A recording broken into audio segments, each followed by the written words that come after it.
See you at the party, Richter. That was my favorite line in the movie. Yeah. Welcome. You are entering a strange realm. A realm of what ifs. What if movies, television shows, and video games were better, worse, bizarrer, or downright different? What might they look like? Find out on today's episode of CineCasters. Hello, and welcome to CineCasters, the show where we watch movies, analyze them, deconstruct them, put them back together, and try and come up with new creative ways to imagine how those movies could have been filmed, written, in a way just to talk about movies and explore themes and ideas and what is cinema. That's pretty good. That's a pretty good one. Okay, cool. Yeah, I liked that little intro. Anyway, I'm Nate Draper, and I'm joined as always by my very good friend Janglez. Hey, what's up? And today we are doing the 1990 film, 1990, with Arnold Schwarzenegger, called Total Recall. Total Recall. I'm going to drop this on you right now because Nate doesn't know, but we're doing this. But we are going to do this. So okay, what are we doing? We're going to turn this into, I wasn't planning on doing it, and then I just thought, why the fuck not? A drinking game. No. It's the middle of the In day. the middle of the day. It's noon. No, we're going to do this as a CineMasters series unofficially. Please tell me it's Arnold Schwarzenegger. No, so we're going to do this. Is it Paul Verhoeven? No, so we're, it's not Paul Verhoeven. We're going to do this Total Recall. Uh-huh. And then we're going to do the remake of Total Recall next. Oh, okay. And then if we really are feeling up to it, we could even do the TV show. There was a TV show? I think there's a TV show. Are you serious? Wow. Okay. I knew there was a remake. Yeah. I'm not familiar with the TV show. I think there's a TV show. I'd have to look it up, and I'm too lazy to do that right now. But okay. So next episode, we're going to do the remake of Total Recall, and because I'm curious to see like that they already remade it, and our whole shtick on CineCasters is that we like remake the show. Mm-hmm. Like we think about repitching or remaking whatever's we're watching. So I'm like, well, let's try like what happens if we watch another person's reimagining of this movie and then we try and remake that. So it's not a sequel per se, but like right. It's an unofficial CineCasters series where we're gonna do this one and then the remake. So I like that. I like that. I figured you. That's funny because I was gonna suggest one of the next movies we do was I believe it's called the Sixth Day or the Eighth Day. The one where Arnold Schwarzenegger. Oh, another Arnold Schwarzenegger. It's the one where Arnold Schwarzenegger is a clone. I believe it's the Sixth Day. Hang on, I'm just quickly. Isn't that called Junior? Day? Yes. No, it's called the Sixth Day, and it's Arnold Schwarzenegger. And he basically it involves cloning. Yeah, and, that sounds like Junior, where it involves cloning, and then he's like has a baby. Which one's Junior? The Junior with Arnold Schwarzenegger. Is that the one where he becomes a mom? Yeah. I'm pretty sure. Is that does it involve cloning in that one too? I just thought it was one of those like I don't know, I've never seen the movie. Oh, so. Okay. I just always thought it was one of those like super gimmicky 90s movies where there was like it's they invited some screenwriter in and they're like, all right, pitch me your idea. Junior. Yeah, exactly. I can't do the record scratch. I was like, some screenwriter was invited into a pitch session and wasn't prepared and just made it up on the spot. What if cloning Arnold Schwarzenegger? Arnold Schwarzenegger is but he has a baby and and he has to like give. Actually, it's like based on the conversations and like where society is right now. That movie might be either one of two things: like really poignant as an exploration of like masculinity and transness and having a child. Or it could be like super offensive because it just like glosses over some huge issues for the sake of comedy. But I don't know. I've never seen it.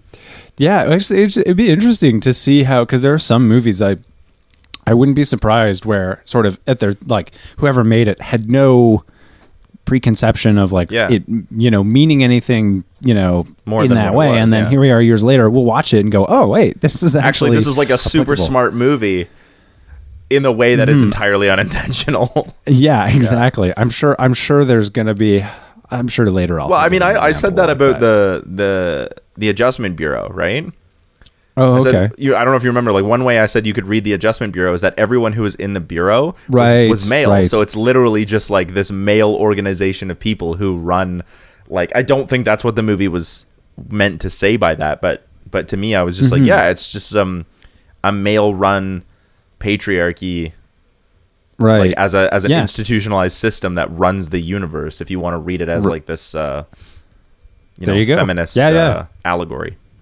Yeah, or I guess the same could be said about Equilibrium. It's really an allegory for toxic masculinity. Yeah, that was the way you read that. I forgot about that. Yeah, because no, you're absolutely right. I'm sure that's definitely not what it was intended as. But you can definitely, I think you can read it that way. Yeah. That was a good. I forgot about that movie. That was a good movie. I had fun pitching that one. Yeah, it was. Yeah, it was a fun one to talk about. Yeah. But we're not talking about that one today. Movies that are fun to talk about. Yeah. I'm really looking forward to talking about this one. Yeah, me too. So this is the second movie I believe we've done by Paul Verhoeven. Yeah, the first one we did was one of our favorites, or at least one of my favorites. I think you're coming around on it, which was Starship Troopers. Actually, it's become. You know what? I'm glad we watched that first because I think it actually changed the way I watched this movie. Oh yes, okay, good, yeah. Because I don't know about you, but I actually think this movie is actually very brilliant. I think this movie is really, really brilliant too, but I don't think it's as smart as Starship Troopers. Oh, interesting. I actually think it is. I actually think it's okay. I actually think hit me with why, because I'm curious to see why. So, to me, you could interpret it as this is all an implanted memory, or this is all like this. It's actually happening. He was actually an agent, and he went off to do this thing. The thing that's interesting about it is, I think, because when I was going through my things that work and my things that didn't work, what I felt was that the things that made it work were also the things that either like that made it not work, but those also made it work. So, for example, Arnold Schwarzenegger's performance is not great. No, it's so wooden. But I think that actually part of the purpose. That's part of the purpose of the movie. Yeah. It's this very like hyper exaggerated, and the violence over the top, bombastic action movie. But if you think about it as like this is a guy who's kind of like trying to live out some fantasy that's going to be implanted in his brain, that's what it would look like. Yeah. So all of those really cheesy, contrived elements that would work against it, I think actually just work to make it even more. Yeah. Like even better. Like, so for example, like the aliens and the blue sky, like those are like so outlandish. Like the blue sky on Mars, that's so outlandish. But yet, like they plant the seed early on, and they say, and he's like, when he says like, blue skies on Mars, they can do everything nowadays, and it's like, and you see that blue sky with the atmosphere. It's like they're constantly like going back on like how much of this is also like, I love that at the beginning they talk about Melina. And how they're like, we want her to be like demure, but also sleazy, and also it's like you can't be demure and sleazy. Those are two different things. Right. Yeah. Actually, what I thought was really interesting about Melina is when they're saying they're gonna like reprogram her into being like Hauser's like girl, and then when she comes out of the machine, he's like, "Are you okay?" And she's like, "Whatever you say, honey." Yeah, exactly. Like did it work? Like, is she like, has she been brainwashed, or is the entire thing? I read it as even a step deeper because I'm stupid like that. Okay. What I did is so what I noticed is that every time Douglas makes a decision, it's usually, and now normally you could forgive this in a movie because this is early on. You can forgive it in a movie because exposition is hard, so sometimes they just use television. Right. But all of the exposition that's given to us at the beginning of the movie, a lot of it is done through commercial. Right. And because I knew this was Paul Verhoeven, I was like, I wonder what he's trying to say about that. So at the beginning, we get Recall is given to us as a commercial. But then later on, we also get this, why, get a cheap memory when you can fly for cheap to go to the real Mars. And it's also given to us via commercial. And the memory itself is like a brief vacation from reality, which you don't actually have. You just explore and then remember this fantasy you've had, right? We don't have anything like that in the real world. Oh, wait, yes, we do. It's called a movie like the one you're watching. Yes. Right? So hence this media is giving you all this information. So you're actually watching your own vacation from reality. in which exactly your character that you input yourself as is my only problem is that Schwarzenegger isn't a particularly like good blank slate, like in terms of how what's his name, Carl Jung talks about your sort of like archetypal hero who is like easy to put yourself into, the blank warrior, right? I can't remember what the term he actually uses is. I don't think Schwarzenegger makes a good version of this. I think they should have like had because Schwarzenegger's such a big muscular dude.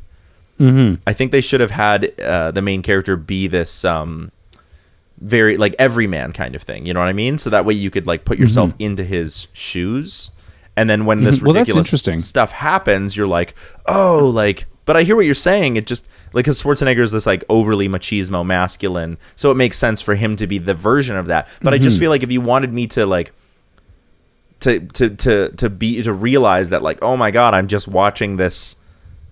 Like putting myself into this fantastical situation as me watching the movie. I feel like Schwarzenegger's not a great example of that. But I definitely know what you're saying about him being like this machismo, over masculine, hyper idealized secret agent with huge muscles. Well, okay, so that's interesting. So I'm not sure if it was before Paul Verhoeven was involved, but at one point, this Douglas Quaid was going to be more like the everyman character. Yeah. He was going to be more, less the muscle building Arnold Schwarzenegger and more of the everyman, and they chose to change it. But I think it works because, to me, I see this movie almost as a satire of the 1980s action movie, which featured that. Yeah. So like there was that like the big muscly like Sylvester Stallone, Arnold Schwarzenegger. We watched Demolition Man. Yeah, Demolition Man, which was very much like this over the top like version, and this is like a satire of that, even though Demolition Man was clearly a kind of satire. It just didn't quite land. Demolition Man was sort of bizarre because it was like on one level it was a satire, and on another level it was hard to figure out how much of it was intentionally satirical. I think it's because the ending is accidentally like so satirical. Yeah, the ending is played like, oh, we won, so it's like very very sincere that like the things that worked because Demolition Man, whereas I think it would have been better if like there had been some kind of turn. I think both of us had a turn in our pitch as well, because we were like, if this is going to be satire, then we need to like play it like satire.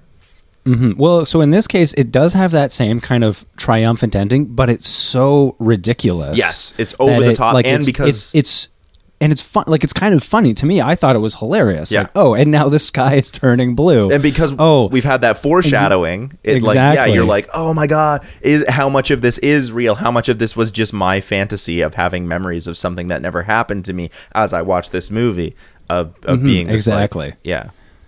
Exactly. So like the thing is, you could interpret it either way. And I see your point about like how if you're to read it as like, oh, the movie is like a projection of the memories that I want to have, the kind of the life that I would love to remember for myself, it would make more sense to have someone who's a like, the average Joe playing that character.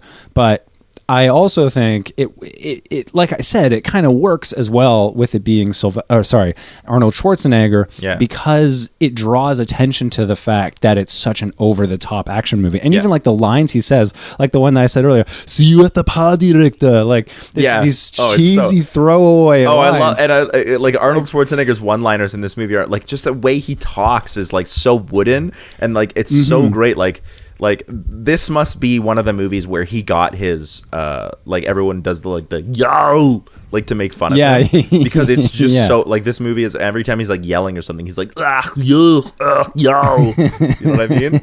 But I like it, like it's funny, it's so hilarious, and like even like every scene is sort of over the top, like and it's all so one of the scenes that I thought was going to be really really interesting was when Douglas is going through the airport, and he's like wearing the robot suit of the woman. 2 weeks. 2 weeks. And I thought that was going to be like, oh, like this is it. It's going to be like one of those scenes where they think it's someone, but it's actually like Douglas is actually like hiding in plain sight. Like it's really really smart. Right. But instead, it becomes this like big action suit, like because that's the fantasy. That's the fantasy, and right? They all become like that. Yeah. Like it every time. It's always this like it's always this crazy over the top action fight scene that it just descends into. Especially the smartest scene, which is when they have the therapist, like the quote unquote therapist, come in and be like, "This is all a dream. None of this is real." And I was like, "This is the best scene." Honestly, I felt like what they should have done is like do all the setup and then have the whole rest of the movie just be almost this bottle episode inside the room, constantly talking about what I almost pitched that. And then you could have had it like if every time you want to leave the room, it's flashbacks. Right. But everything takes place within this, like the whole movie takes place within this room, trying to convince this one character. That's a very different movie, though. That's much more cerebral. Yeah, exactly. And I think like you would lose the over the top like satire on action if you did that. Yeah. But I agree. Like that was the point in the movie where I went, "Oh, I love this movie. Yeah. This is so cool." But it's constantly playing. And I was like, "Oh, I see where the Matrix just plainly stole the red pill." Yeah, the red pill. And it's constantly playing with this idea of like because you could read it as one way where he's like actually a secret agent, but like it's hard to tell because like at the beginning he does dream of Melina. And so you're like, but is he actually a secret agent? Did he like remember that, or is it an implanted memory? Or is Melina just like his dream projection girl? Of his fantasy. His projection of his dream girl that he then, and like the blue sky thing at the end, it's left ambiguous. But and the aliens too. Exactly. Do you want aliens in there? We'll just throw them in there for fun. Like it's I think there was maybe another way to do that smartest scene with a therapist, because it comes across like that he's like, no, I 100% believe this. Like, I know the satire is still there, but I feel like because I mean there's something to be said about that too, because Douglas wants to believe it becomes true for him at least. Yeah. But I feel like I think it might have been interesting to like leave that even a little bit more ambiguous. I feel like it is pretty ambiguous though, because there's that moment where Laurie goes like, "Oh, now you've done it," but the way she delivers it, it's like you don't know, or at least I felt like I could read that as like, oh, she's angry that like, oh, he's now like committed to the fantasy, or she's just like, okay, now we have to bring in the guns and like actually like, bring you in this way because you couldn't swallow the thing that was going to put you to sleep. Yeah. Like I feel like it's still open even after that scene to interpret it both ways. I think it is, but I just I could see someone reading this film as like a straight like what you see on screen is what it is, without thinking about the duality that we've been talking about. This like, is it real or is it just the memory implantation? Right. I could see that happening both ways, because I think on the surface it's not ambiguous. It's only if you're paying attention to the details. Yeah, but I still think I mean, it's because we know it's Paul Verhoeven. Like, he does stuff like that, right? But if you don't that's know... why I mean, I think watching Starship Troopers first kind of primed me to go, oh, okay, there's more going on here. But that's what I'm saying. Like, I'm not certain if we didn't know it was Paul Verhoeven, I'm not certain we would have, that you and I... Well, you and I might have, but I'm not certain that your average person would come out of this going like, oh yeah, was it fantasy? Was it real? Or I could honestly just see somebody coming out of the theater watching this in 1990 going, that was sort of a dumb, trashy sci-fi fantasy movie. Right. Without realizing the subtleties. Oh, for sure. I actually wouldn't be surprised if most people had that impression of it. I don't think, like, I do think you have to read, well, it's not like you read into it, because I think all those things are there, because like right from the very beginning they say your memories, like you won't be able to tell the difference. It will seem so indistinguishable, and so it makes sense that like that we as a moviegoer wouldn't be able to tell the difference either.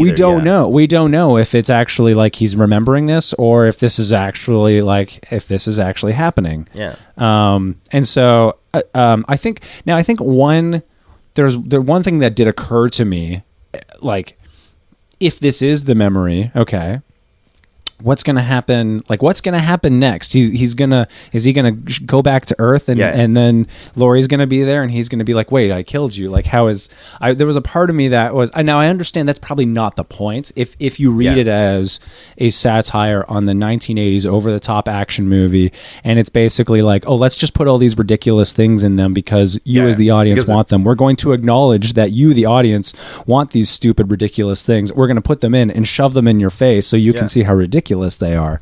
But if I do think there is, on one other level, thinking about it as a more, I guess, suppose realist drama, you'd go, okay, well, wait a minute, like how would that actually work though? So I read that's that not necessarily I read that again with this like stupid next level about the meta-ness of it, and I read it as Inception, and I did it so like within the story, right? We don't know if it's real or not because he's waking up, right? Almost like a dream. He's waking up from the memory. So, but the reason that I think that works again is because that's when the movie is over. And when the movie is over, that's like you waking up from the dream, from the fantasy. It doesn't matter what happened in the memories. You stop watching the movie, it's over now. So like whether or not it works is entirely like, and what we do on this channel is literally dissect our memories of the movie, not really the movie itself, right? It's only what we remember of the movie, which means we're literally arguing over our memories, which are, every time we access them, are different, right? Every time we go back, we change them. Every time we talk, like I often talk about the CineCasters effect, I guess it is now, where like I change the way I feel about a movie because we talk and pitch it. Right. And then you go like, actually, I'm like really attached to my pitch and I really like this movie now. Right. Right. And now every time I watch Brave, for instance, I'm like, I really like this movie, but only because of my version of it. And I'm not even watching that version. Right. Yeah, exactly. So I think like the same thing happens is it almost doesn't even matter if he wakes up on Earth and has to like rejigger his memories to fit reality, because we do that anyway. Exactly. So that's why I say, like, it's not, what I was saying isn't necessarily meant to be a criticism. Yeah. But what I'm saying is, if you read it on that level, as like a straight drama, it does start to break down. I think, which is why I think it makes more sense to read it as a satire of the whole Hollywood sci-fi 1980s action movie, which is basically saying like, okay, this is, you come here because you want this experience, we're going to give you this experience to escape reality. Exactly. So it's more, I think it's, in that sense, it is more of like a, like the experience machine.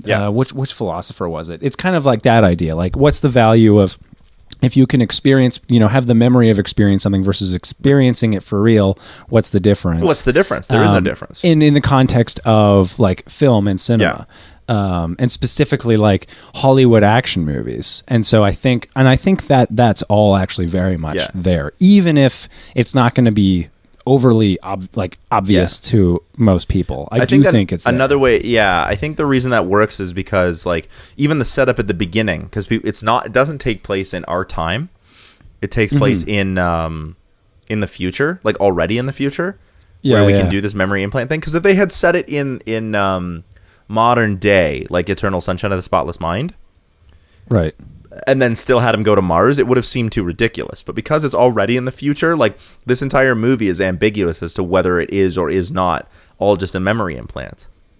Right, exactly. It's well, because the other way you can read it too is like, is him at the beginning, like how much of that is also like the memory implant as well? Yeah, I was expecting at the end them to actually pull like it's a simulation of a simulation of a simulation. Right. Where like everything he's been watching, everything that he's experienced is actually like a simulation in order to like give him the secret agent. Because the whole like the part that also keeps this ambiguous is like how much of the beginning is also like him dreaming or not. Implant. Yeah, how much of this is the memory implant. So it becomes ambiguous there because you're like I'm not suggesting that any of it was real, but I'm also not suggesting it. I'm just thinking like, would it have been more interesting to have like a second layer?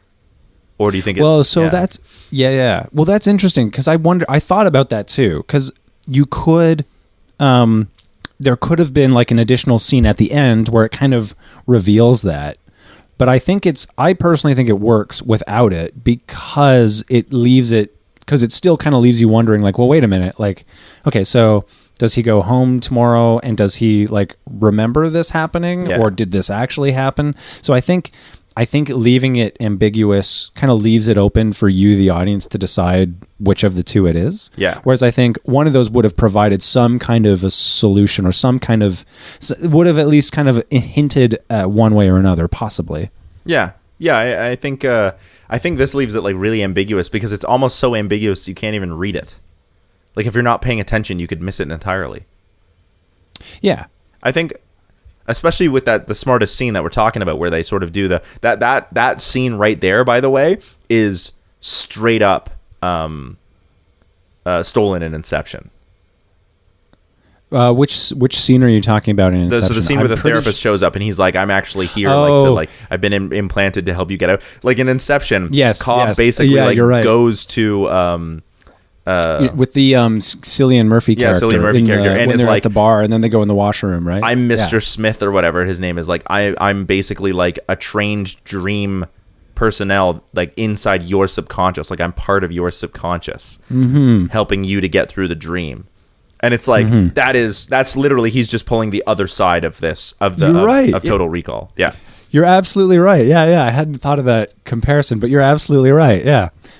Which is smart writing. I think it's smart writing because anybody who's seen Total Recall will go like, "Oh, he's pulling this thing from Total Recall," except he's actually it's like reversed. Yeah, he's like reversing it. He's not trying to get him out. He's like, "We're actually trying to steal something from you, but we're going to make you believe we're here to help you." That's how you do Inception. Exactly. I mean, that's part of the whole Inception thing. But like, if you're familiar with that conversation from Total Recall, and you read it on the level we're reading it on, with this whole like, is it ambiguous or not? Then the whole like, because we're experiencing Total Recall from Douglas's perspective, where like he's like, I can't trust anyone. Whereas because Cobb is our pseudo main character, we're experiencing that conversation from his point of view. We know that the Cillian Murphy character has something that he wants. It's very, very different dynamics, but it's pretty much the same kind of conversation. Yeah, and what's so beautifully fucked up about that movie is when Cillian Murphy eventually like has this very emotional moment with his father. Lie. It's a lie, and it's all a lie. Yeah, I know. That's what's great about that's what's great about, because I think Total Recall actually plays with the same thing if we're talking about it on your level, right? Yeah. Like I think. Like we're going like, oh, we just watched this movie or whatever, but we know it's a lie, we know it's a delusion, but as you say, it's a satire. But Douglas Quaid as a character, if that isn't even his real name, has also just experienced a lie, even though he has memories of it. Yes. Right. Yes, so he's experienced this entire vacation where he's like a secret agent, but none of it was real. Exactly. It was. But we are kind of left like. We're still left being unsure as to whether it's real or not. Yeah. Like it's still it could be real. Yeah. But what I like about real. it at the end of Inception is that like what you were just talking about, the experience machine. Like, does it really matter if it was real or lived? If Cillian Murphy will never have that character, I can't remember what his name is. I want to say Mr. Fisher, but he'll never actually have be able to have that kind of experience with his father because his father's dead. Right. So it's like. It's almost like in a purely utilitarian way, they've actually helped him with some kind of breakthrough. Right? At least an emotional breakthrough, even if it affects his business plan. Like that. They do. They help him with this weird emotional breakthrough with his father. That might be a lie, but if he believes it, then it may help him in the long run. It's actually, right? I hadn't thought of it that way. That's actually really funny. Yeah. And I think you're right, actually. It'd be it's funny to imagine what happens next. Yeah, because he's essentially been manipulated into dissolving this financial empire. But he also does it on the basis of like now having this ridiculous emotional breakthrough with his father, and you can see as he leaves the airplane, he's way happier. Like he seems way happier. And exactly. They even and people are like, well, it's just a dream, like how would it affect him? But because they're like 4 layers deep or whatever, like dude, that movie has more layers than a nacho cheese dip. Like because they're 7 layers deep, they're so deep in his subconscious that he may come out of the dream believing this now. because they've altered his subconscious so much, or at least at one point. Well, what's so interesting too about that movie? I know we're talking about Inception and not Total Recall, but I just have to say the themes are the same of memory. Yeah. No, exactly. But what I was going to say is, throughout the movie, people are saying like, "Come back to reality," as if reality is like the place you're supposed to be. Going back again, to the movie we did last time, Ready Player One. There's like reality is better, but in Inception, we have Cillian Murphy. He basically like he awakes from this dream that's clearly had an impression on him, and now he's changed. Yeah, we assume that that's fake, that's all a lie, and yet throughout the entire movie, the whole journey, so to speak, is like these characters trying to like, no, come back to reality, come back to reality. And even at the very end, it's with sort the of like top. He gets like, is it actually reality, and is it actually better? Yeah, exactly. So again, it's like, it's touching on that whole idea. Does it matter whether it's fake or whether it's real? Yeah. If it feels exactly the same, yeah. I mean, it's an incredibly smart movie. That's like also an incredibly like dumb movie. I'm not saying it's a bad movie. I'm just saying like the plot you watch is like very, very 80s and 90s like action movie. It's so contrived. It hides this very like smart movie within it. If you can catch it. Like I'm with you on it. I was feeling the same way. I was like, yeah. I feel like Paul Verhoeven probably like I wouldn't be surprised if he in order to get some of the movies made that he wanted to get made, like that he basically just had to kind of like do these movies, but kind of disguise them in a certain way. Yeah. So, but I almost feel like the disguise is half the fun. Like the disguise is what exactly makes them work so well. I still think that Starship Troopers is a smarter movie. Interesting. But I think Starship Troopers is a smarter movie because of like how it's so overtly propaganda. But it's like propaganda in the form of a story, which I think is fascinating. I think it is too. I mean, they're both playing with similar. They're both kind of winking to the audience, like, okay, like how much of what you're watching in the story is like really happening in the story versus how much of it is like we're making you aware that you're watching something artificial. And I think that's apparent in both of them.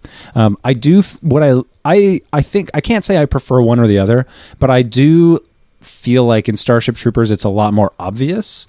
But even then, like it's still like there's like it has these cutaways to these, the propaganda, and then it cuts away to like the story, and so there is still a bit of a distance. Yeah, because it doesn't necessarily like. But it's also what I like about that is it's also telling you like when you watch any movie by any industry or company or person, it's still propaganda. They're trying to force their beliefs on you by paying for something to get made. That's propaganda, right? Exactly. The difference is that Starship Troopers is basically saying like, how much of this are you aware of? And we're going to like literally feed the propaganda that would be going to the soldiers to you, right, as you watch this story unfold. Exactly. It's much more clear that the movie itself is like the imagined propaganda for this fascist empire. Whereas in Total Recall, it's like this could be his memory. Yeah.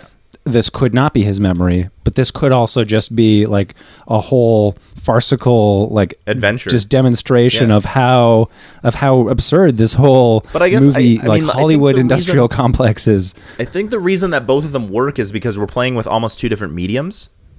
Like it's still film, but in Starship Troopers we're playing with propaganda as a medium. As a storytelling device, whereas I think in Total Recall we're playing with memories as a storytelling device. Memories and dreams, I suppose. Yeah, memories and dreams. And I feel like the reason that you can get away with the subtlety in Total Recall is because the memories are much more ephemeral. They're harder to pin down. They're also far less aesthetic. There's less of an aesthetic.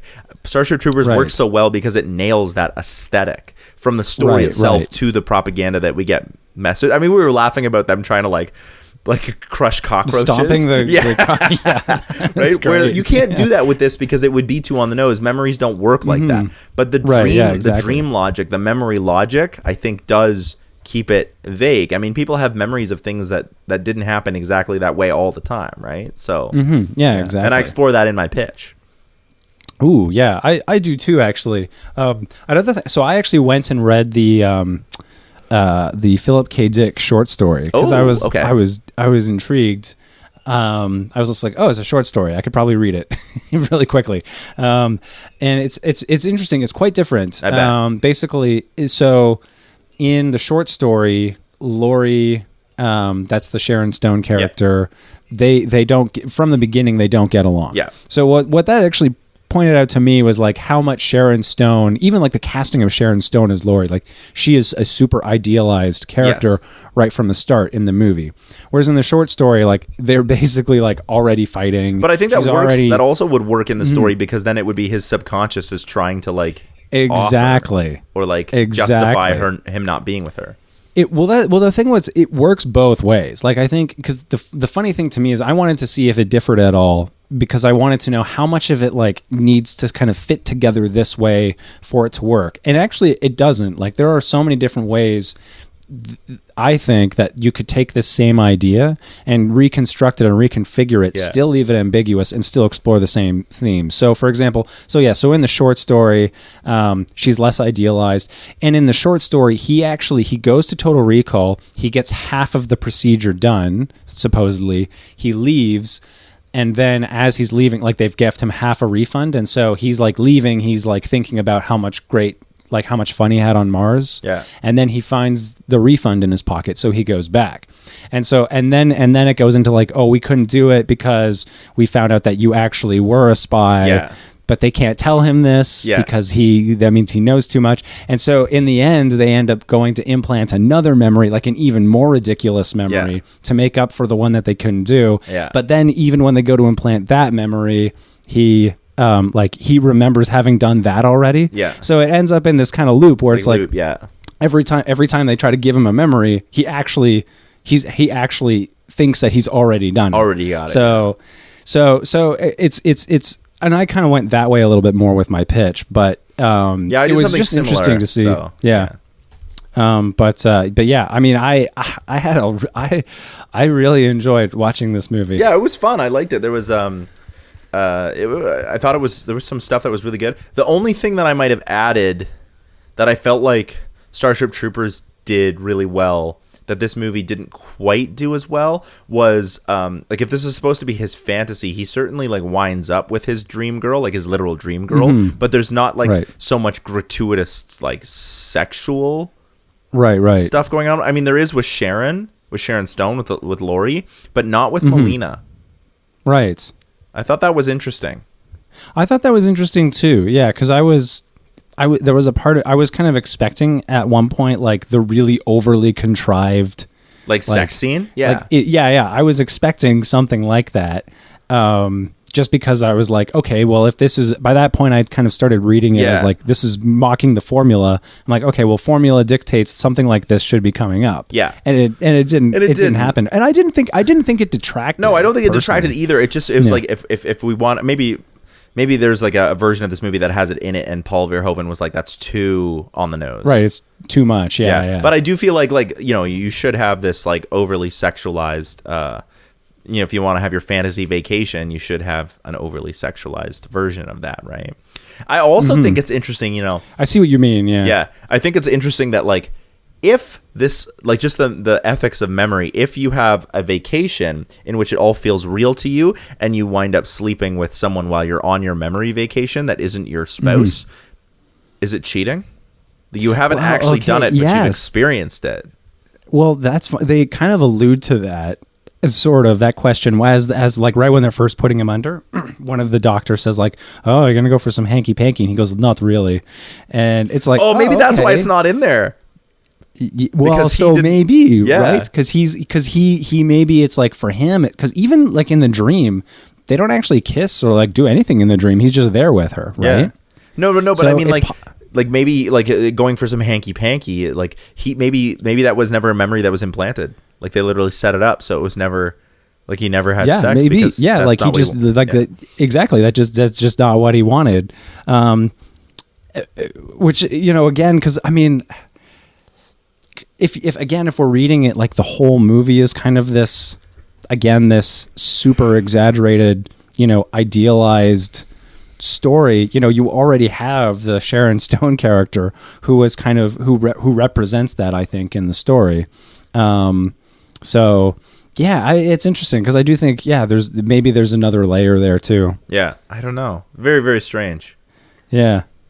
Should we? I do want to say I did think that, like, within the confines of the story, without reading it as like this double meaning of like memory or not memory, I did think that the shift to Paul or to Hauser actually being a bad guy, and like the whole setup. The setup is contrived, but it's also a twist I did not see coming, and I liked that.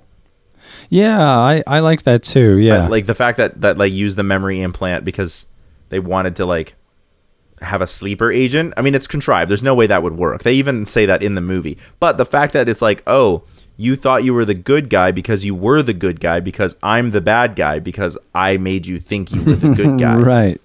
Yeah. That's like even like that's why I think this movie also is like, oh, it does a pretty good job of having a compelling story. Like of this whole thing having a compelling story. That sort of distracts you from the fact that it could be that none of it's real. Yeah, exactly. Yeah. Well, it also kind of closes the loop because then it leaves open the possibility that what's happening at the beginning was the implanted memory. Exactly. From the prior life before. Yeah. So then you're kind of left with this whole conundrum of like, okay, well, wait a minute. What's actually happening? Is this what I'm watching now, the action movie, the implanted memory, or is what I was watching before the implanted memory and this is like who he actually is? Yeah. Or is it neither? Or is it both? Yeah, I will say that in terms of like movie structure, there's a couple things that I didn't like. I get that it's supposed to be over the top, but I did think that the ending was a bit too long. Oh yeah, there are definitely parts. Once we get does drag on. Yeah, once we get to the part where he's like fighting them all and using the hologram, and he finds the alien reactor and turns it on, and then turns the atmosphere on. Yeah, once they found out that Hauser was actually the bad guy, I was like, this should have been like way shorter. It's just a bunch of gratuitous action scenes. It's too long. I agree. I was checked out by then. But then I also thought, well, hang on a minute. It's going on way too long, but maybe that's the point. It's because this is also, again, part of the formula. We're going to it's going to have a big explosion at the end. It's going to go on for way too long. Yeah. And it's going to be way too self-indulgent. Well, here you go. And the Mars's sky is blue. Why not? I don't know. I'm with you on that one, but I also think from a cinema making standpoint, from a filmmaking standpoint, you still have to keep. I think we could have had all of that in the movie and still made it like a stronger, tighter last 20 minutes. That's fair. Yeah, I mean, if I was in the editing room, let's suppose I was making this, I probably would be like, this is we can cut some scenes there. Maybe we should cut the this down a little bit. fight scene. Like I understand, like fighting Richter is satisfying. See you at the party, Richter. See you at the party, Richter. Seeing that scene, the fighting of Cohagen. Like there's some you need that kind of catharsis in a classic story, but there's some. It's just even the whole atmosphere thing goes on like way too long. Yeah. Oh, then the whole thing like eyes bulging out. Yeah, it's like I mean that kind of violence is very. I mean, Paul Verhoeven is very about that, right? He does that kind of thing. We saw that in Starship Troopers. We saw that. Yeah. It's he's got this kind of so over the top. It's kind of comical. But okay. Yeah. Should we get into some pitches? Sure. Yeah. How are you feeling about your pitch? So mine's really all over the place. I wouldn't mind doing mine first, just because I'm not sure it's going to come out coherently. Okay. I think it's interesting, but yeah, it's all right. I basically did. I did the simulation in a simulation in a simulation thing, but with memories essentially. Yeah. So essentially, it's more or less the same movie. So where I started with this, I feel like I should give a little bit of a preamble, because I think it's important. Like I said, I really actually think the movie in its current form, maybe, sure, trim some scenes. It's actually really smart. It is. I wondered, though, I was like, okay, well, what would it be like? I pursued that line of questioning, like, okay, well, what about the person who reads this and then thinks about what about the next day when he's back on Earth, and then there's there's Lori again. What's that going to do? And I thought, okay, well, if this is a memory, and if this is actually a memory, like what would that be like? And I thought it would be fun to try it with him as a more like normal, quote unquote, like less muscly bodybuilder person, just to see what that would be like. So essentially it's the same. And in mine, instead of, this is one other detail from the movie I really liked, that his construction job involves him using a jackhammer. Yeah, I mean, it's just so over the top. Yeah, I just thought that was great. But in mine, he'd just be like doing some very mundane desk job. Also is partially inspired by the fact that I've been recently watching Severance. Oh, so good. It's great. I just finished the first season, but we can talk about that later. Yes. Okay, so he's working at his desk job. He's just got a very boring life, and he's not like physically attractive. Lori's not like Sharon Stone. Yeah. She's not like super pretty in my version.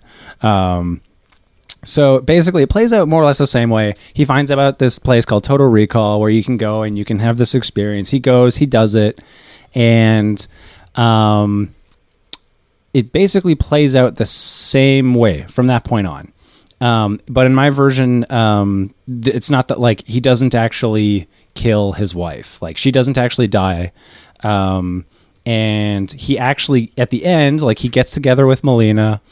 But then what happens is like she has to go off and do other things.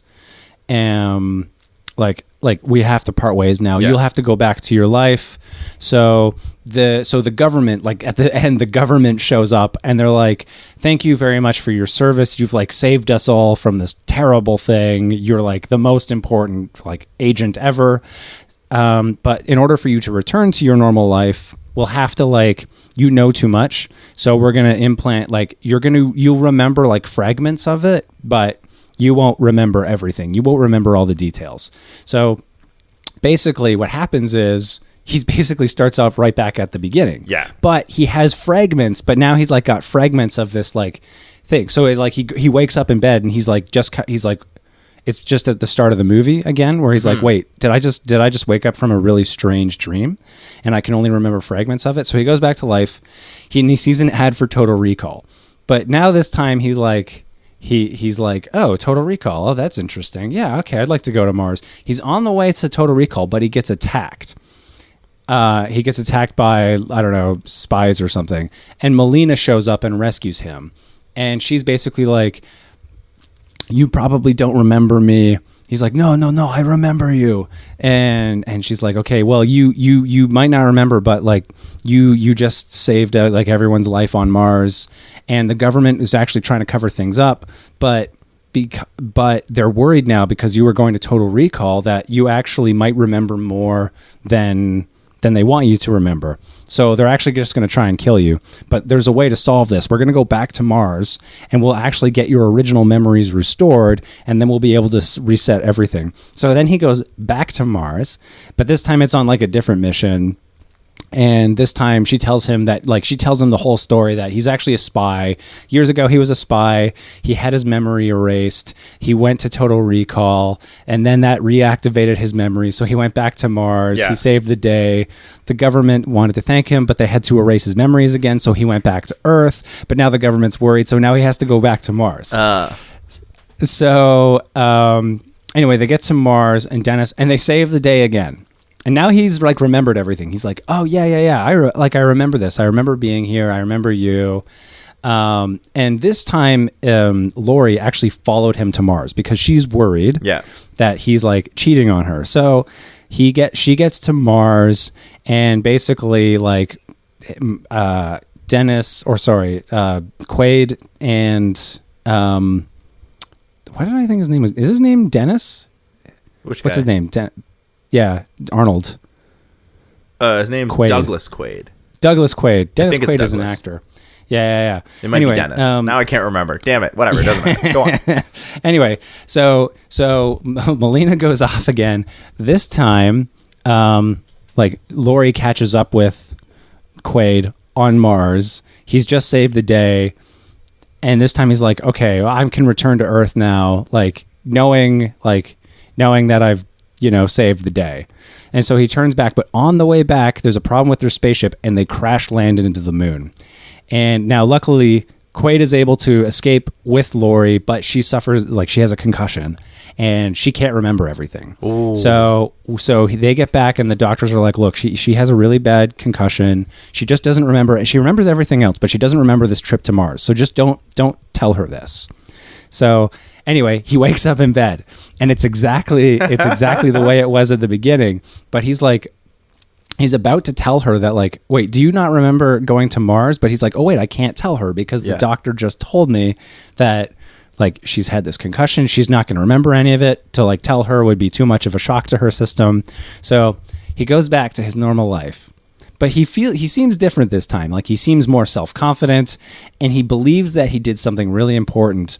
But as time passes, he starts feeling like something about it feels off because no one else acknowledges it. No one else recognizes that he's this incredible person who's done all these incredible things. He has the memory of them. He knows he did them, but he can't actually, nobody else knows it. Anyway, one day he actually finds a refund from Total Recall in his bank account with a message apologizing that the whole thing went bad and that they had to send him home. Yeah. So now he's really confused. So he goes to Total Recall and they explain that the whole procedure was a dud. They found out, they basically say that look, there are some people that it just doesn't work for. It doesn't catch. And they hint very strongly that he actually does know something, that in a previous life he actually did something, but that he just shouldn't tell anybody for his own good. Yeah. So, but they don't say it explicitly, but they hint at it very strongly. Yeah. Anyway, he's it's sort of enough for him to be wait a minute, maybe I actually did do something. And so he goes home and he's okay, I believe it. I really believe that I did those things. Anyway, he's on his way home and the police show up and they're corner him. And just like before, Melina shows up and she's like, Quaid, we got to get out of here. Something's going on Mars. They erased your memory. We got to go back. And they fly off together to Mars. And that's where the movie ends. It's just a constantly repeating cycle. It's just a constant. Yeah. That's good. Yeah. I mean, it's still not as subtle as the movie we got, and that's the genius of the movie, but it does get the same point across. Yeah. I sort of did something similar with my ending, so I'll jump right into mine. So my movie starts out with Douglas having a dream about being on Mars, despite the fact that he doesn't remember ever being on Mars. He also dreams of a woman who is there with him. Okay. He then wakes up and it's with his wife Lori, and all that's the same. And he goes to work where he works as a miner. Not a construction worker. He's a miner. And on the train to work, he sees an advertisement for Recall, a company that can give you vacations in a fantastical way you can even imagine by implanting memories. We also see a couple of other ads for the Mars spaceport and another one for a supermodel selling perfume.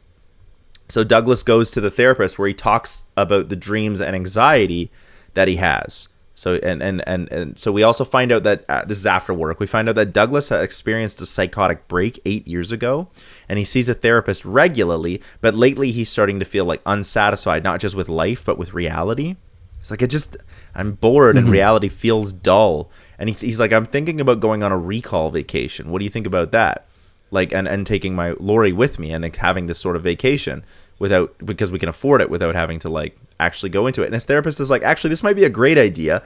We've started something called memory therapy. So what you can do is Lori and you can go on a vacation, but we'll implant you with certain memories that will actually give you a really, really happy time that will help reduce anxiety because it'll feel real. So anytime you need to remember something, you can remember this happy time instead of this anxiety-filled time, right? So it's just really, really helpful that way. So he can basically take this memory vacation with his wife, and they can have memories of each other in it. And he's like, that sounds great. So Lori and he go to this Recall center, and Lori's hesitant about.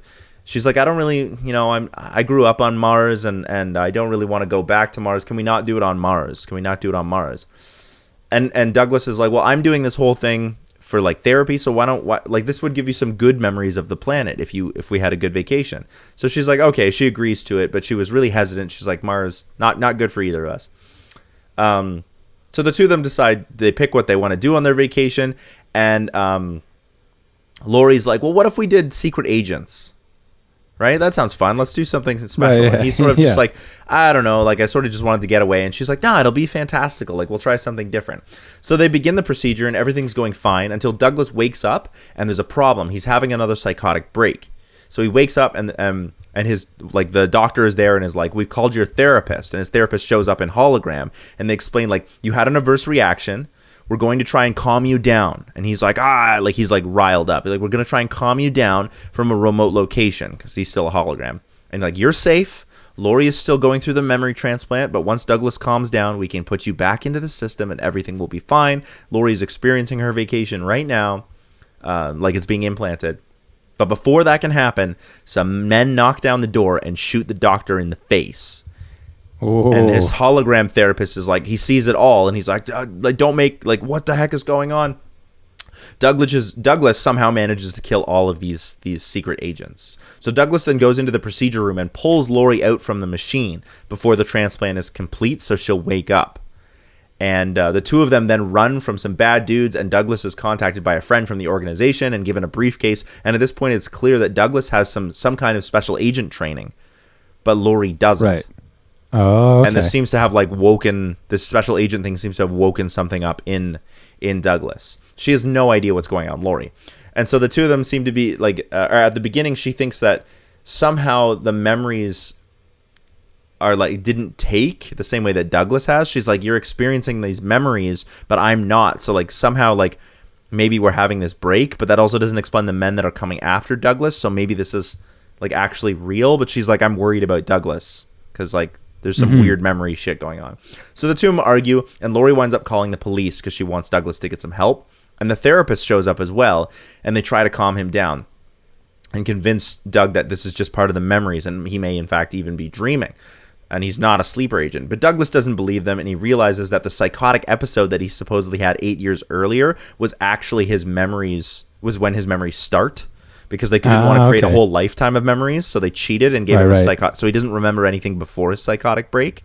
So they cheated. Interesting. So they wouldn't have to craft a whole life instead it's just 8 years. So he's like, I have no idea how old I actually am then, because my life is technically 8 years old, right? But I have all these memories. So this pisses Laurie off, who reveals that she is in fact an undercover agent who's been working to keep Douglas as Hauser forgotten about. So she hoped that the recall memories of their vacation would have made Douglas realize that it was a memory vacation. Like it would basically make like that was all a memory. None of it was real. Right. But in fact, he actually woke up. So she was actually like in on it. She wanted the secret agent fantasy to feel like a fantasy. Right. So that he wouldn't start expecting something. Right. So Laurie then shoots the therapist in the face and tries to kill Douglas, but he escapes. So in my movie, Laurie takes the place of Richter. Oh, okay. Got it. Yeah. So she's the one who hunts him down all the way to Mars, but the rest of the movie is exactly the same.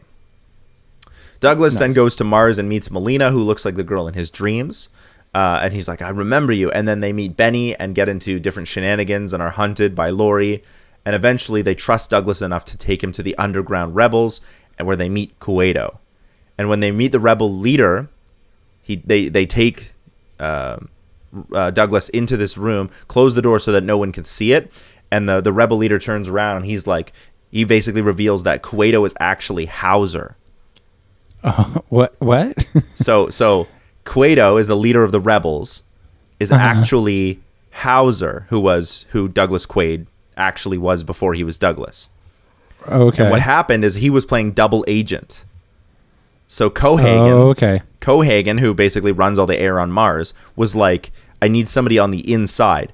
So they sent Hauser, not knowing that Hauser was already on the inside and is actually the leader of the organization, but nobody can know it. So Hauser was like, he was like, I think that Cohagen was onto me, so I had my memories erased.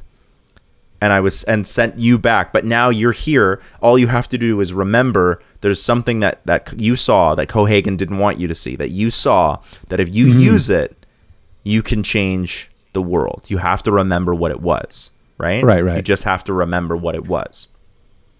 So now but the problem is Douglas can't remember. He's like, I don't know what it was, but he needs to achieve total recall to remember everything.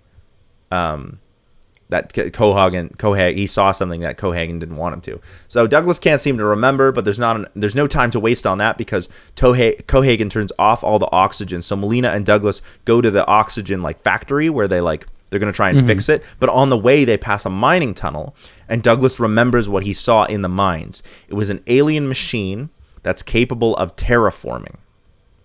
Right. It can change planets. Right. So it can okay. So he realizes that it could change planets into something hospitable for Earth. So oxygen would not be at a premium. You could just live on Mars like Earth. So instead they head to the mine, but Laurie is there waiting, and they get into a fight.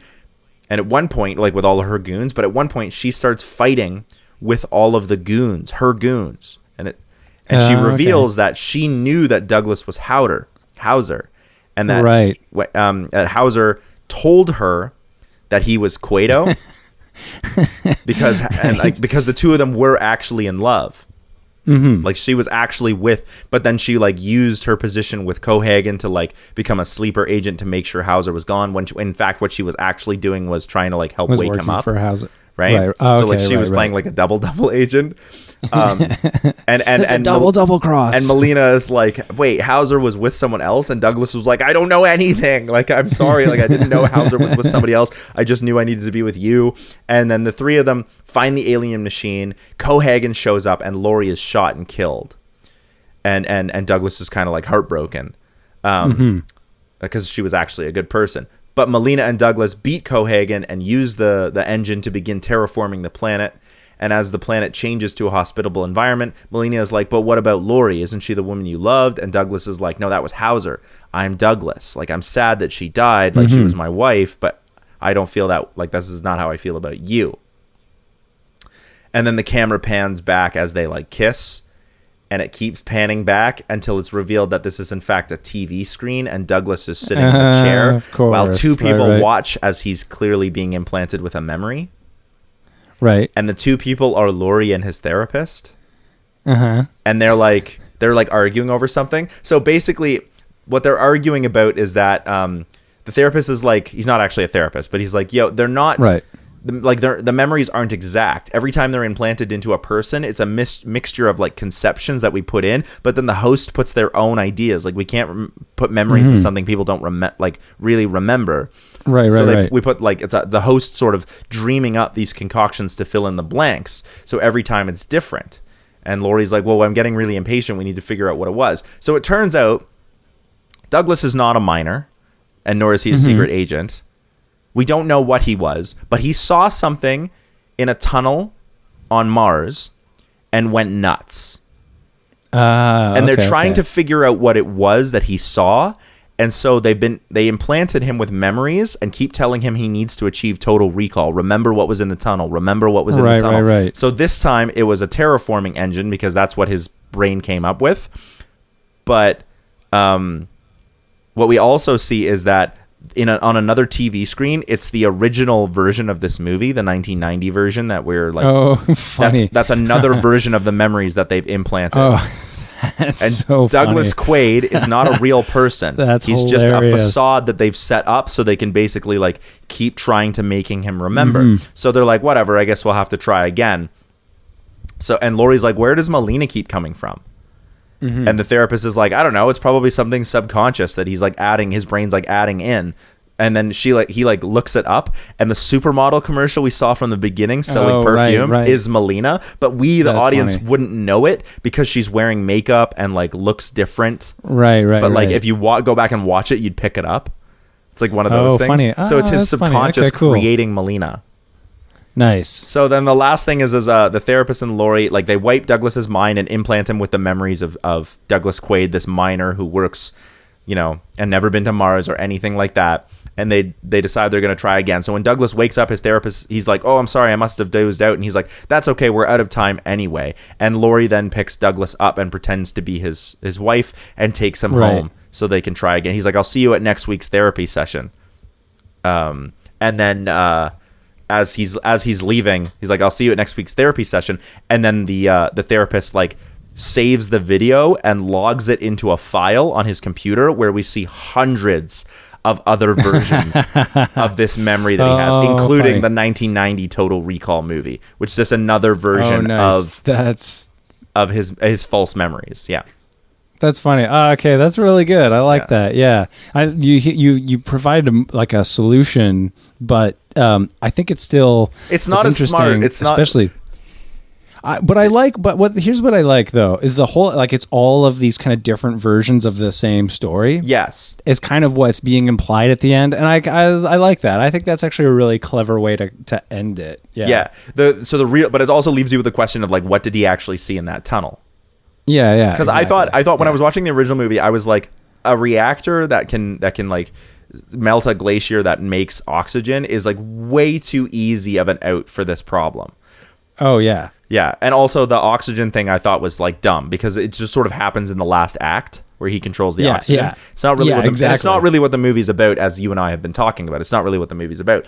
But if it's they're trying to figure out what alien artifact he saw on Mars and it made him go mad. In my version, it was H.P. Lovecraft kind of shit, where he saw the face of whatever and it made him go mad. Yeah. So there's something he saw in there and they think it's an alien artifact or something, or even aliens. So they keep implying the idea of aliens in the memories, trying to figure out what he saw in there. And every time it's different and they can't figure out what it is. So, yeah. Nice. But I still think the ambiguousness of the original movie is what makes it so smart. And I kind of exactly. Yeah, I know. I agree. I had a hard time. I was kind of okay, well, I think it's you kind of. I think to do anything different with it, you kind of have to commit to. Is it is it dreams? Is it layers of dreams and memories, or is it actually something that's actually happened and you go actually happened and then you go from there? Yeah, it's hard. He rides that line. That Paul Verhoeven guy is a smart dude. He knows how to ride that line between are you watching a stupid action movie or are you watching the smartest movie you've ever seen? Yeah, exactly. Yeah. I actually you know what I'd like to go and watch more of his I know, films. I'm coming around. I was never not a fan, but it's sort of now as we watch more and more of them, I'm hang on a second. This dude is super smart. Yeah. You know who he's kind of I think he's maybe the 1980s, 1990s action movie equivalent of Douglas Sirk. So Douglas Sirk, I don't know if you know who that is. No. He directed all these very cheesy, over-the-top melodramas in the 50s. Yeah. And at first they were kind of dismissed as these very cheesy, over-the-top melodramas. But people later went back and went, well, hang on, wait a minute, there's something else going on here. The over-the-top melodrama seems to draw attention to the fact it seems so over the top, and it's all about characters that are living in these very superficial lives. Yeah. And here they're living in this very clearly artificial construction of a story.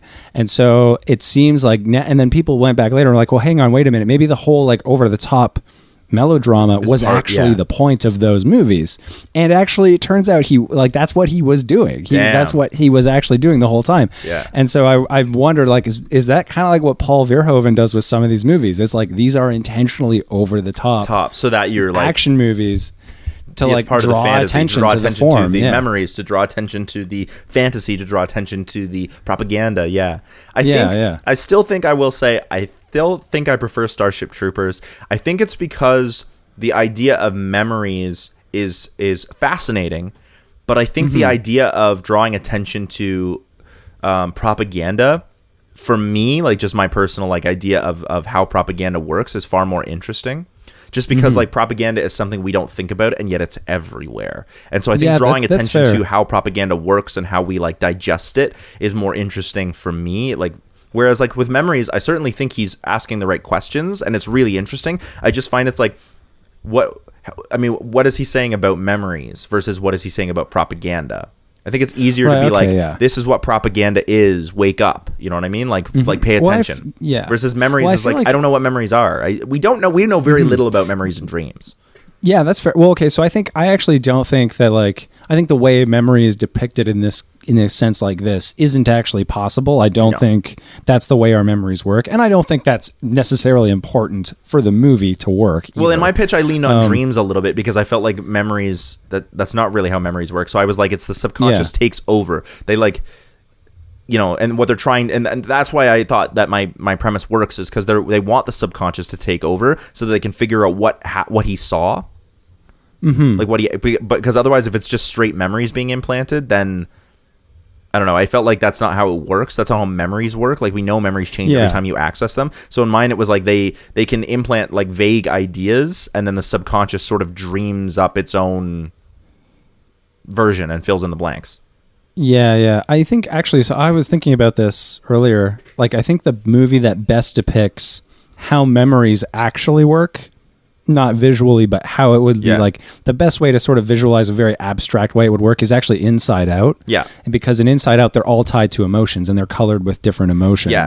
And it's the emotional experience that triggers those memories. And I actually think that's more, because I think this idea of memories is it's more of like a microchip or a hard drive where you can like delete download, or I just don't think that's the way our brains I mean, in the work. future we might be able to do something like that with memories, but I agree. I think Inside Out works also because like every time the emotions, like we see sadness touches the memories and they change, right? And that's sort of like Inside Out's way of saying, like, as Riley experiences or remembers those memories, they go from being happy memories to being sort of nostalgic and sad because she can never live in Minnesota again. She lives in San Francisco, Los Angeles, San Francisco. Where does she live? San Francisco. I think it's San Francisco. Yeah. And so like now, like, and memories can be more than one thing, but because they're like, because her memory of Minnesota, playing hockey in Minnesota, is now tinted with this nostalgia of like that one time, that time that I miss, and missing is a sad emotion. It's like that is now viewed differently. She views it differently, right? The memory is not the same as it was, right? Yeah, exactly. Yeah. Whereas I think like something like this and Severance, where like in Severance, you can actually like, the idea is you can actually have like certain experiential components of your life completely erased. I don't think that's possible. I think Severance is actually more possible than like implanting memories, because what happens in Severance is like, it's basically like you're forgetting. I mean, I don't think that's possible, but you're forgetting parts of your life, like as you go from one space to another space. And we like, I think that's like an interesting thing. Some form like of that does happen. Like if you drink enough and you black out, exactly, you have something like that. Yeah, you have something like that where you're like, I was a different person because I don't remember what happened. So it's clearly not an experience I was there for, and yet people tell me I was awake, or I have video of me doing stuff because I was that drunk, right? Or like, I think short-term memory loss is kind of similar. You were there for it, but you don't remember it, which means you weren't really there for it. So I think that Severance is a bit more, like, in terms of the way it deals with experience and memory, is a bit more realistic. I hear what you're saying. Like, you can't really separate. I mean, maybe in the future we can, but I really hope not, because Severance it's a horror story. No, it is. Oh, but I think it's great, because I mean, there was a part of me that was like, well, hang on, wait a minute. If I could just live my life like, and I don't have to work. Like, you don't have to work. That sounds great, but that means there's a part of me that's only working. Yeah, there's a part of me that's what I love about working. As I thought about it, I was like, my intuition says that's wrong. What does that say about my intuition about work? The fact that like, if the fact that I have to subject to someone working all the time, that seems wrong. Well, what does that say about our attitude about work? Man. I got a whole This Is a Thing coming out about it, so look forward to that, but I don't want to go down that rabbit hole. So any last minute thoughts about Total Recall? It's great. I think it's fantastic. Yeah, it was super good. Yeah. And where can people find you? Letterboxd at Draper Nates, or my website, www.nathanieldraper.com. Nice. You can find our other channel, the CineCasters, for more scripted content, including This Is a Thing. You can also check out my band Robot Philosopher anywhere you listen to dope music. Thank you so much for hanging out with us, talking about Paul Verhoeven, who is slowly becoming maybe one of the smartest and my most favorite directors as we keep diving into it. We'll come back to it. But next week... Oh, yeah. Or maybe not next week, but the next time that Nate has time, we're gonna dive into the remake of Total Recall with Colin Farrell. So the next Total Recall. The next I don't know if I'd say Paul Verhoeven's one of my favorites, I don't think so. I really am a fan, I will say. I'm excited to watch how other people have remade this movie based on what we just talked about, because we just remade it. And I don't think if either of us have seen the remake. No, I haven't. No. But I would recommend the short story. The short story is very interesting. Yeah. The original Philip K. Dick short story is very good. Yeah. Awesome. Thanks for hanging out, guys. Peace. All right. Take care. Bye.